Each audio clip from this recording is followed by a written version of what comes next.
ঘরে ফেরা কি এতটা কঠিন?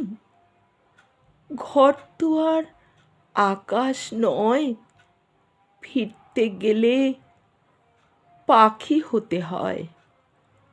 পাখির মতো দুটো ডানা থাকতে হয়। পায়ে হেঁটে এত দূরেও যাওয়া যায় অভিরূপ। যেখান থেকে ফিরতে গেলে আকাশ পেরুতে হয়। শূন্য অপেক্ষায়ও একটা খাঁ খাঁ নক্ষত্রের তাপ থাকে অভিরূপ। তুমি কখনো বুঝবে না অপেক্ষার শূন্যতা একটা মানুষকে যে কি ভীষণ নিঃস্ব করে দিতে পারে।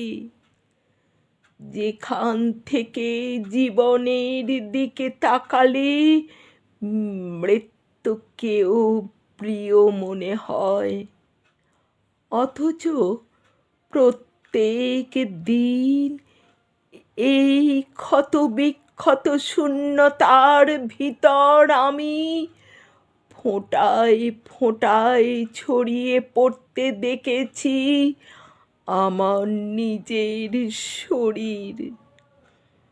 অপেক্ষার যন্ত্রণাকে তুমি কখনো অনুভব করেছ অভিরূপ? যে পাখিটাকে এনে তুমি আমার বুকের মধ্যে পুষে রেখেছিলে, তোমাকে না ছুতে পারার কষ্টে যন্ত্রণায় তার পাখা থেকে রোজ খসে পড়েছে একটা একটা করে পালক। আর সেই পালকের উপর জন্ম নিচ্ছে অসংখ্য উপজীবী ছত্রাক। এমন নৃশংসতার সাথে খেয়ে ফেলেছে ওরা পালকের সবটুকু উড়ান। পাখিটার বেঁচে থাকার কথা ভাবতে গিয়ে আমার কান্না পায়। যে চোখের জলের ফোঁটা দেখলে স্বর্ণ মুদ্রা বলে রুমালে কুড়িয়ে নিতে, সে চোখের এ প্রান্ত থেকে ও প্রান্ত এখন অশ্বমেধের ঘোড়ার মতো দাপিয়ে বেড়ায় 13টা নদী।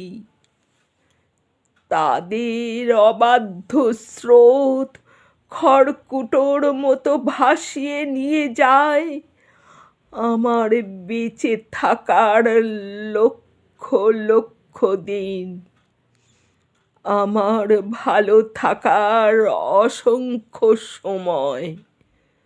সাধারণ মেয়েদের কোনো পুনর্জন্ম থাকে না।